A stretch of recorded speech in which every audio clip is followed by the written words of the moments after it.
आजच्या दिवसाची सुरुवात केली ब्लू टीने. जसं ग्रीन टी असते ना, तसंच ब्लू टी असते. सध्या 1 महिना झालं मी हे ट्राय करते नवीन काहीतरी. याच्यानं पोट पण साफ राहतं, वजन वगैरे मेंटेन राहतं. म्हटलं बघू, सगळं ट्राय करतोच आहे, तर हे पण ट्राय करून बघूयात. कारण की सध्या कॉफी अलाउड नाही आहे, चहा प्यायचा नाही आहे, भरपूर हीट चालू झाली, आता उन्हाळा चालू झाला आहे. तर मग म्हटलं की चला याच्याने सुरुवात करूयात. आज दुसरे पण बरेच कामं उरकायचे होते. एक घर बघायला पण जायचं होतं. वजन वाढायचं काय भरभर वाढतं, परंतु कमी व्हायचं म्हटलं ना खूप अवघड जातं. बरेच जण रिलेट करतील माझ्यासोबत की वजन कधी वाढलं कळालंच नाही, परंतु आता कमी करायचं ट्राय करतोय तर होतच नाही आहे. कारण की एक कंटिन्यू रुटीन असायला लागतं, डाएट असतं, बऱ्याच गोष्टी असतात. बऱ्याच जणांचं वजन वाढतच नाही आणि काही जणांचं कमीच होत नाही. असो, तर मग मी दिवसाची सुरुवात म्हटलं की आधी काही जी कामं पेंडिंग आहेत ना, यूट्यूबची, एडिटिंगची, ती सगळी करून घेऊयात आणि मग नंतरनं दिवसाची सुरुवात करूयात. त्यानंतरनं मग मी घरचं आवरणं वगैरे करून घेतलं, स्वतःचं आवरलं. सध्या मी हे पिलग्रीमचं अँटी ॲक्ने सिरम वापरते. मला छान वाटलं. माझे पिंपल्स वगैरे येणं कमी झालेत, फ्रिक्वेन्सी कमी झाली आहे आणि क्लीन राहते आहे स्किन. याच्यामध्ये म्हणजे चांगल्या गोष्टी आहेत ज्या पण आहेत. आता मला त्याची नावं आठवत नाही आहेत, परंतु बऱ्याच दिवसापासून वापरते. पिलग्रीमचं आहे आणि अँटी ॲक्ने सिरम. तर याची मी लिंक तुम्हाला ना डिस्क्रिप्शनमध्ये देते. तुम्ही ॲमेझॉनवरती किंवा फ्लिपकार्टवरती याला मागवू शकता. खूप इझिली आपल्या स्किनमध्ये ना ॲब्झॉर्ब होतं. सिलिसॅलिक ॲसिड पण आहे याच्यामध्ये, जे स्किनसाठी चांगलं असतं जर तुम्हाला ॲक्ने होत असतील तर त्यांच्यासाठी. आणि फेससाठी नॉर्मल मी हे मॉइश्चरायझर वापरते. मला डॉक्टरनी दिलं होतं, म्हणजे डर्मॅटने दिलं होतं. आणि याचं बॉक्स आपण फेकून देतो ना, म्हणून मग मी याच्यावरती डायरेक्ट लिहून ठेवते एक्सपायरी वगैरे, म्हणजे आपल्याला कन्फ्युजन नको की हे किती दिवस चालणार आहे. आता हे संपत आलं आहे, कारण की मी हे खूप वापरते, सकाळी एकदा आणि रात्री झोपताना एकदा. खूप चांगलं आहे. याच्यामध्ये जास्त काही हायफाय गोष्टी नाही आहेत, परंतु मॉइश्चराईज ठेवतं स्किनला. खूप छान ॲब्झॉर्ब होतं, चिपचिप वाटत नाही. आणि त्याचबरोबर ना सन प्रोटेक्शन पण आहे याच्यामध्ये. मी आता 1-2 वर्ष झालं हे वापरते आहे, जेव्हापासून मला डर्मॅटने हे दिलं होतं तेव्हापासून. सध्या मी बॉडी लोशन म्हणून मग मी हे VLCCचं वापरते. याच्यामध्ये स्किन व्हाईटनिंग पण आहे आणि त्याचबरोबर मॉइश्चरायझिंग पण आहे, तर खूप युजफुल आहे ते सुद्धा. मग आज नाश्त्यासाठी काल खूप खिचडी बनवलेली, ती उरली होती. म्हटलं की चला त्यालाच फोडणी देऊयात आणि ती संपवूयात, कारण की रोज रोज अन्न वाया जायला नको. आणि मला फोडणीचा भात खूप आवडतो. आदल्या दिवशी कधी कधी तर मी मुद्दाम खिचडी जास्त बनवते, म्हणजे मला ना छानपैकी खिचडीला फोडणी देऊन खाता येईल. आणि त्याच्यासोबत दही असेल तर वा, मग तर मजाच येऊन जाते. फोडणी वगैरे दिल्यानंतर ना आज मला बाकीचे पण दुसरे कामं करून घ्यायची होती. जसं की मी काल वाटाणे घेऊन आले होते, ते सोलून ठेवायचे होते. भाज्यामध्ये, पुलावमध्ये वापरता येतो ना, आणि एकदा सोलून ठेवला तर ना ते परत परत रोज तेच करायला नको, म्हणून भरपूर सोलून ठेवला. आणि अशी बोरिंग कामं करताना ना मी मोस्टली एखादं सिरियल वगैरे लावते आणि ते बघत बघतच करत असते. त्यानंतरनं नाश्ता करून घेतला. हे पण उठले होते, त्यांची पण आवर झाली होती, कारण की आज घर बघायला जायचं होतं बाहेर. तर मग त्यांना पण म्हटलं की लवकर आवरून घ्या. सॅटर्डेचा दिवस म्हणला तर मोस्टली काय होतं माहिती का, की आरामात उठणं, आरामात नाश्ता वगैरे होतं. परंतु कुठं बाहेर जायचं म्हणलं ना तर मग लवकर लवकरच आवरायला लागतं. माझ्याकडे खूप साय जमा झाली होती, परंतु मी त्याला ना विरजण लावायचं विसरले होते, म्हणजे छानपैकी ते तूप करण्यासाठी, लोणी काढण्यासाठी तयार होईल म्हणून. कालचं पण दूध होतं, त्याचं पण थोडंसं साय वगैरे काढून त्याच्यात घालावी म्हणून ते पण काम करून घेतलं. मला मोस्टली ना घरीच तूप बनवायला आवडतं. बाहेरचं तूप आजकाल भेसळ येतं आहे, भरोसा येत नाही ना. आणि इथं छान दूध मिळतं मला.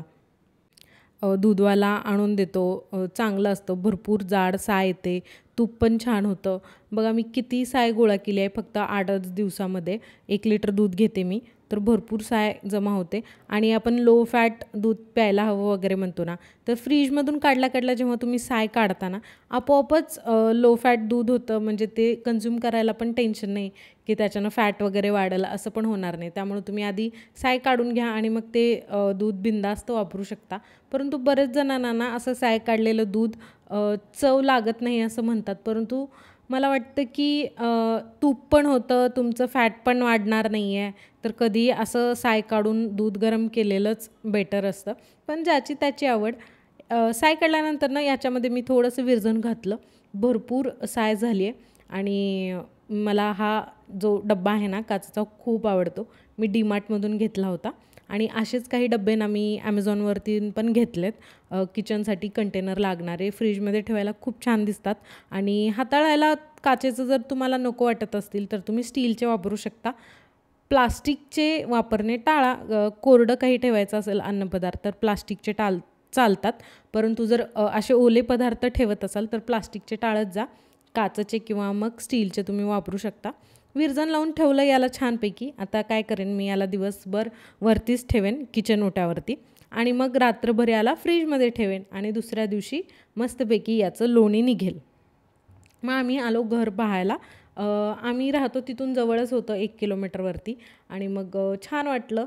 परंतु ना मला थोडंसं याचं किचन आवडलं नाही, कारण की मला ट्रॉलीज वगैरे हवी आहेत. सध्या मी राहते तिथं पण मॉड्युलर किचन नाही आहे, पण इथं देवघर सेपरेट होतं आणि वॉशिंग एरिया पण होता बाजूला. छान वाटलं. नवीनच बांधकाम होतं. म्हणजे आता जर समजा इथं जायचं ठरवलं तर आम्ही पहिलेच टेनंट असणार आहोत, किरायेदार पहिलेच असणार आहोत. POP वगैरे आहे, बाहेरचं पण सगळं छान आहे. यांची एक गोष्ट पण छान वाटली मला, की यांनी ना बेडरूममध्ये कपाट दिले. बघा इथं कपाट छोटा आहे परंतु कपाट आहे, कारण की तेवढं असणं गरजेचंच आहे. आणि हे होतं सेकंड बेडरूम. 2 BHK बघतोय तर हा सेकंड बेडरूम होता आणि इथे वॉक इन वॉर्डरोब टाईप दिले त्यांनी. म्हणजे तुम्हाला कपाट वगैरे असेल तर तुम्ही इथं ठेवू शकता. तुमचं काही इथं सामान पण बसून जाईल. ही बेडरूम छोटी होती परंतु इथे मध्ये स्पेस दिल्यामुळे मग तुमचे कपाट वगैरे मध्ये जातील असं होतं. परंतु आणखीन एक प्रॉब्लेम असा होता की इथं इंडियन टॉयलेट वगैरे नव्हतं. मग म्हटलं की चला बघूयात, आणखीन 1-2 घरं बघूयात. मग घरी परत आलो. ॲक्च्युली ते जे ओनर होते ते माझ्या हस्बंडच्या ओळखीचे होते. तर मग ते बरेच दिवस झालं म्हणत होते की बघून तरी जा, तुम्हाला आवडते का. म्हणून म्हटलं की चला एक दिवस बघून येऊयात आणि काय माहिती आपल्याला आवडलं तर. पण मला तेवढं खास नाही वाटलं. तुम्हाला कसं वाटलं घर? जर असं घर तुम्हाला 10,000 रेंटमध्ये जर मिळालं तर तुम्ही तिथं शिफ्ट व्हाल का? मला कमेंट बॉक्समध्ये नक्की सांगा. कारण की 10,000च रेंट होतं तर आम्हाला छान वाटलं की रेंट कमी आहे, परंतु बाकीच्या पण गोष्टी बघायला लागतात ना. असो, तर मग आल्यानंतर जेवण वगैरे केलं, एक झोप घेतली. ते त्यांचं ऑफिसचं काम करत होते. सुट्टी असली तरी पण कसं असतं ना की काही ना काही कामं त्यांच्या मागे असतातच.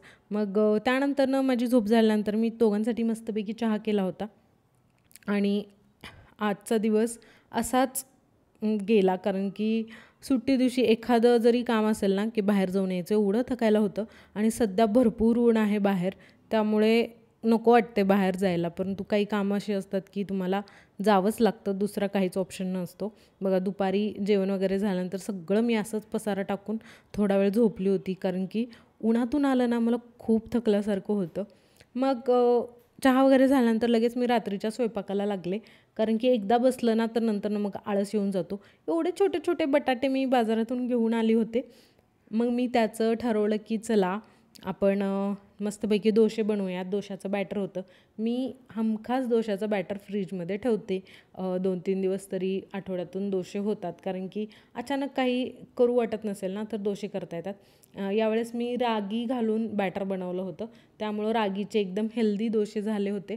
आणि मी चीज पण घरी बनवलं आहे. याच्यामध्ये मस्तपैकी चीज टाकलं होतं. तुम्हाला एका दिवशी मी चीजची रेसिपी पण नक्की शेअर करेन. असे भरपूर व्हिडिओ चॅनलवरती मी पोस्ट करत असते. नवीन असाल तर नक्की सबस्क्राईब करा.